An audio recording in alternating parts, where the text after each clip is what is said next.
Okay, since we're crystal ball gazing right now, A is marriage on the cards, and B, there are other questions that are related to it which I want to ask you depending on your answer. No, it's not a technical problem. You have to kind of find a groom for marriage. But no, it's not on the cards at all for a while actually. Okay, first of all, there are people who suspect you found your groom, but that's a different matter altogether.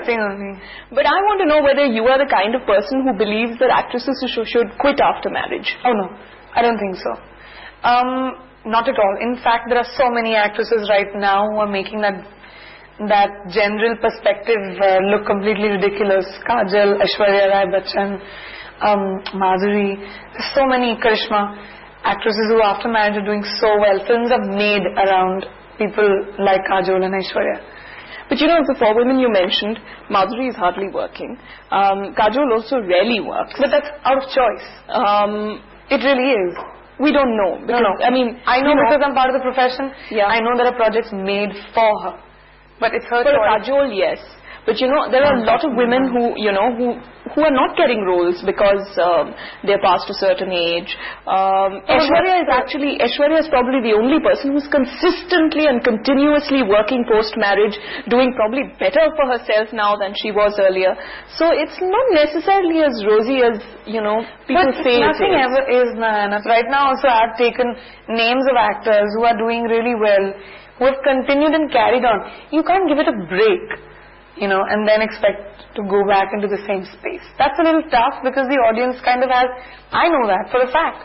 It's a small memory span that you have, and there are new people, exciting films, all those things that keep happening. Of course, it'll happen to everyone and it'll happen to me too. But like, you continue your films, and because there are so many fans who adore you, your work, and once you reach that level, you can of course continue it. I totally believe that. But that's an interesting thing you said, though, that you can't afford to take a break and expect to come back and be at the same level. Then it can't be the same level. Okay. But you know, I remember once, soon after Madhuri had got married, I was speaking to one of the directors of one of the films that released after her marriage, and he said a very strange thing to me. He said, "Don't worry, ma'am, we have given her the kind of dignity in this film, in her role, that a married actress should have." And, you know, those are things that I've heard from producers and directors a lot of the time. That's, I mean, I don't even get that. But one hears that a lot of the time. Therefore, these are things that, you know, an actress like you will have to cope with at some point. I'm sure. But I think films are changing in a huge way. 10 years ago, you would not give a married actor the kind of space and acceptance that you do today. And that's only 10 years. Since I have come into films, which is like 5-6 years, films have changed incredibly, hugely. The way films are made, the kind of prep that goes into films, the kind of films that are being made. So the Indian film industry is changing in a huge way, and so is our audience.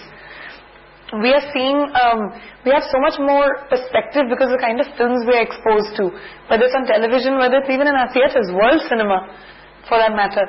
So, you know, our perspectives are changing. We like films for films. We like characters for characters. And my generation, I mean the movie-going youth generation of today, you know, you want to watch a movie because you feel like it'll be a great film. Yes, sometimes you want to go watch a film for the stars also. But if a film is great and it doesn't have your biggest stars also, I'll go see a film. So, you know, it's changing to a way which you can't predict. So there are, of course, those kind of producers also around who would say that, but then there are those also who say, you know, no, this part fits this actor. And whether she's married or not, or whether she's quit films or not, I will approach her. But the other thing again that I've noticed being an observer, not a part of the industry, is that there is this whole thing of age for actresses, which I think that people are much more conscious of than for actors. Oh, you know, there's one line on her face. There's half a wrinkle on her cheek. I mean, do you fear age because of that? I mean, every woman fears age. I fear age. God. Why? It's just scary. Because in my head, I don't feel the age I am anyway. Because of the pressures on an actress. Would you ever, or have you ever, considered Botox, which one hears that even people in their 20s take, Botox, cosmetic surgery? Have you ever considered it? Have you ever done it? Would you ever consider it? You know, I think if, for people, when you get affected, your self-esteem gets affected by a certain part of you. Suppose you feel you have very thin lips, for example, or you feel that I don't know, I have furrows or whatever, and it affects you. You don't like pictures, or you wonder if people are looking at that only when they're talking to you. When it affects you, it's easy to get it done and fix it. It gives you a certain sense of confidence. Unless you're one of those very few fortunate people who carry themselves with elan no matter what they are. It's very difficult to be one of those people who accept themselves for what they are. I, fortunately, I'm all good by myself. But yeah, there are times where I wonder as well. I don't think I'm the most beautiful person in the world at all. In fact, I was a very gawky teenager and had a lot of self-esteem issues when I was in school and stuff. And I used to wonder, oh God, I used to be very conscious and all of that. I still have a lot of it in myself.